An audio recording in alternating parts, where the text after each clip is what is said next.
Shalom, selamat pagi Bapak Ibu, saudara-saudari kekasih di dalam Yesus Kristus. Semoga di pagi ini kita semua sehat dan penuh dengan sukacita. Kita sungguh bersyukur kepada Tuhan karena kasih-Nya selalu menaungi kita, sehingga di pagi ini kita menikmati kasih karunia-Nya. Sebelum kita beraktivitas di hari ini, mari kita membaca dan mendengarkan firman Tuhan. Berdasarkan renungan harian Gereja Toraja, hari Rabu 11 Oktober 2023, diambil dari kitab Keluaran pasal 32 ayat 15 sampai 35. Kitab Keluaran pasal 32 ayat 15 sampai ayat 35. Namun sebelum kita membaca dan mendengarkan firman Tuhan, mari kita meminta pertolongan kepada Tuhan di dalam doa. Kita berdoa. Kami bersyukur kepadamu ya Tuhan, atas kasih karunia-Mu yang terus dan terus kami alami dalam hidup kami. Bersyukur di pagi ini, oleh karena kebaikan Tuhan, kami kuat, sehat, dan penuh sukacita menyambut hari ini. Kami akan melandasi setiap aktivitas kami di saat ini dengan belajar dari kebenaran firman-Mu, ya Tuhan. Roh Kudus akan menolong kami untuk mengerti, mendalami maksud-maksud kebenaran firman-Mu, agar kami semakin mengenal Tuhan dengan baik, semakin kami dikuatkan dalam menjalani hidup ini. Kami siap ya Tuhan, mohon ampun atas setiap pelanggaran kami. Di dalam dan demi anak-Mu Yesus Kristus kami berdoa. Amin. Kitab Keluaran pasal 32 ayat 15 sampai ayat 35. Lembaga Alkitab memberi judul Anak Lembu Emas. Ayat 15 firman Tuhan. Setelah itu berpalinglah Musa lalu turun dari gunung, dan kedua loh hukum Allah dalam tangannya. Loh yang bertulis pada kedua sisinya bertulis sebelah menyebelah. Kedua loh itu ialah pekerjaan Allah, dan tulisan ialah tulisan Allah ditukik pada loh itu. Ketika Yosua mendengar suara bangsa itu bersorak, berkatalah ia kepada Musa, "Ada bunyi sorak peperangan kedengaran di perkemahan." Tetapi jawab Musa, "Bukan bunyi nyanyian kemenangan, bukan bunyi nyanyian kekalahan, bunyi orang menyanyi berbalas-balasan, itulah yang kudengar." Dan ketika ia dekat ke perkemahan itu dan melihat anak lembu dan melihat orang menari-nari, maka bangkitlah amarah Musa. Dilemparkannya lah kedua loh itu dari tangannya dan dipecahkannya pada kaki gunung itu. Sesudah itu diambilnya lah anak lembu yang dibuat mereka itu, dibakarnya dengan api dan digilingnya sampai halus, kemudian ditaburkannya ke atas air dan disuruhnya diminum oleh orang Israel. Lalu berkatalah Musa kepada Harun, "Apakah yang dilakukan bangsa ini kepadamu, sehingga engkau mendatangkan dosa yang sebesar itu kepada mereka?" Tetapi jawab Harun, "Janganlah bangkit amarah tuanku. Engkau sendiri tahu bahwa bangsa ini jahat semata-mata." Mereka berkata kepadaku, "Buatlah untuk kami Allah yang akan berjalan di depan kami, sebab Musa ini orang yang telah memimpin kami keluar dari tanah Mesir. Kami tidak tahu apa yang telah terjadi dengan dia." Lalu aku berkata kepada mereka, Siapa yang empunya emas haruslah menanggalkannya. Mereka memberikannya kepadaku, dan aku melemparkannya ke dalam api, dan keluarlah anak lembu itu. Ketika Musa melihat bahwa bangsa itu seperti kuda terlepas dari kandang, sebab Harun telah melepaskannya sampai menjadi buah cemooh bagi lawan mereka. Maka berdirilah Musa di pintu gerbang perkemahan itu serta berkata, "Siapa yang memihak kepada Tuhan, datanglah kepadaku." Lalu berkumpullah kepadanya seluruh Bani Lewi. Berkatalah ia kepada mereka, "Beginilah firman Tuhan, Allah Israel, baiklah kamu masing-masing mengikatkan pedangnya pada pinggangnya, dan berjalanlah kian kemari melalui perkemahan itu dari pintu gerbang ke pintu gerbang. Dan biarlah masing-masing membunuh saudaranya dan temannya dan tetangganya." Bani Lewi melakukan seperti yang dikatakan Musa, dan pada hari itu tewaslah kira-kira 3.000 orang dari bangsa itu. Kemudian berkatalah Musa, "Baktikanlah dirimu mulai hari ini kepada Tuhan, masing-masing dengan membayarkan jiwa anaknya laki-laki dan saudaranya, yakni supaya kamu diberi berkat pada hari ini." Keesokan harinya berkatalah Musa kepada bangsa itu, "Kamu ini telah berbuat dosa besar, tetapi sekarang aku akan naik menghadap Tuhan. Mungkin aku akan dapat mengadakan pendamaian karena dosamu itu." Lalu kembalilah Musa menghadap Tuhan dan berkata, Bangsa ini telah berbuat dosa besar, sebab mereka telah membuat Allah emas bagi mereka. Tetapi sekarang kiranya Engkau mengampuni dosa mereka itu, dan jika tidak, hapuskanlah kiranya namaku dari dalam kitab yang telah Kau tulis." Tetapi Tuhan berfirman kepada Musa, "Siapa yang berdosa kepadaku, nama orang itulah yang akan kuhapuskan dari dalam kitabku. Tetapi pergilah sekarang, tuntunlah bangsa itu ke tempat yang telah kusebutkan kepadamu. Akan berjalan malaikatku di depanmu, tetapi pada hari pembalasanku itu, aku akan membalaskan dosa mereka kepada mereka. Demikianlah Tuhan menulahi bangsa itu, karena mereka telah menyuruh membuat anak lembu buatan Harun itu." Amin. Tema kita di pagi ini tegas menyatakan kebenaran. Seorang pemimpin Kristen sejati adalah pemimpin yang senantiasa tegas dalam menyatakan kebenaran.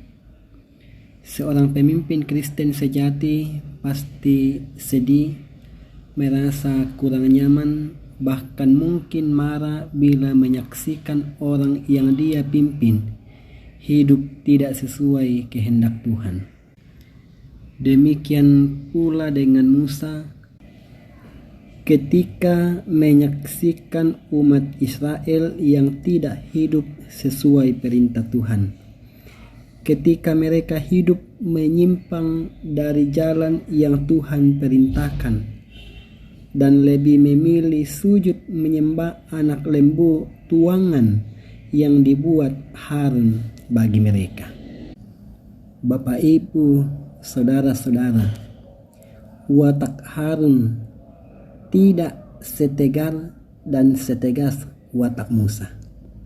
Harun telah turut mengambil bagian dalam pemujaan penyembahan berhala, dan ketika Musa memanggil mereka yang memihak kepada Tuhan, maka suku Harun, yaitu Bani Lewi, segera tampil dengan ikhlas.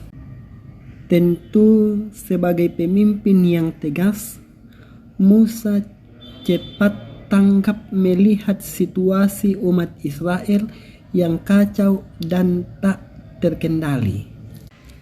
Di ayat 19b sampai ayat 20, Musa menyatakan amarahnya dan kesedihannya atas pengkhianatan umat Tuhan dengan melemparkannya kedua loh batu dari tangannya dan dipecahkannya pada kaki gunung itu.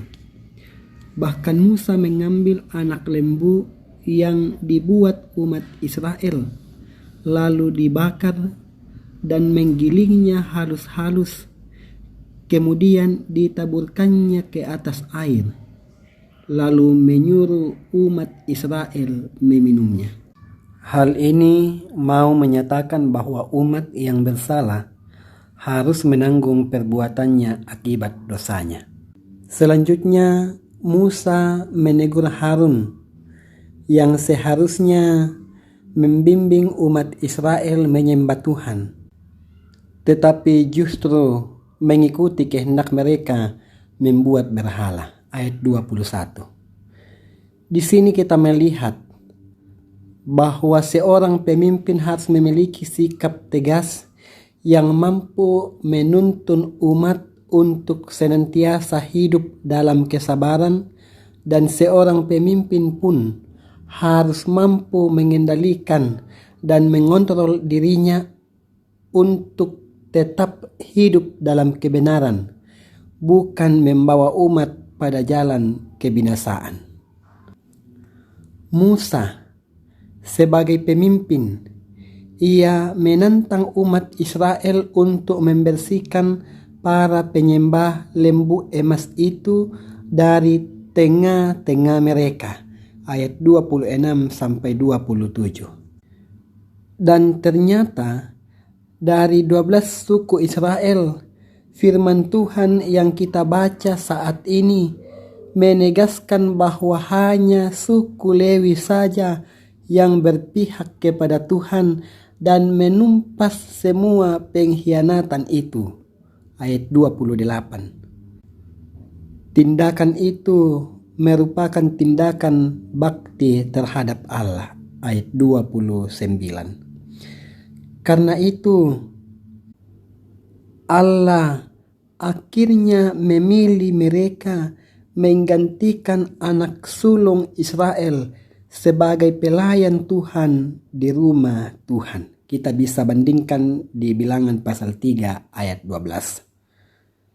Meskipun Musa telah bertindak keras dan tegas terhadap orang Israel yang telah berdosa, Musa tetap memiliki hati yang lemah lembut dan penuh perhatian, sehingga rela berupaya demi umat Israel mendapat pengampunan Allah.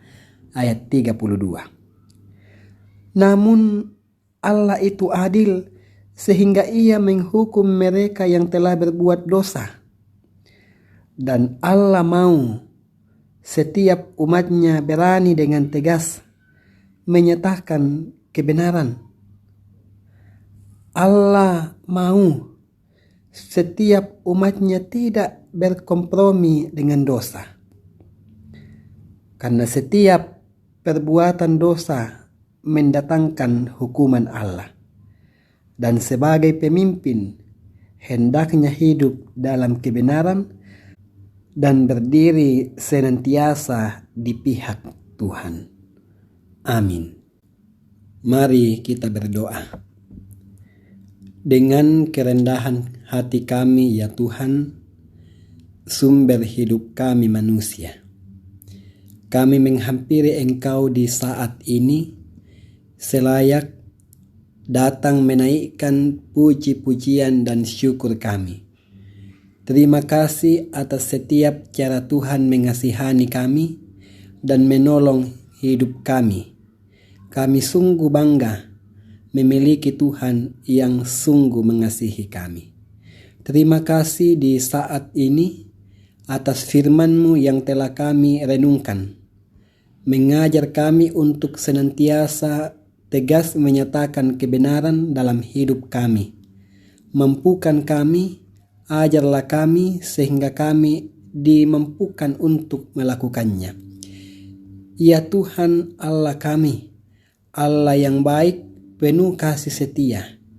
Di pagi ini berdoa untuk umat-Mu dalam setiap pekerjaan dan tugas dimanapun mereka berada.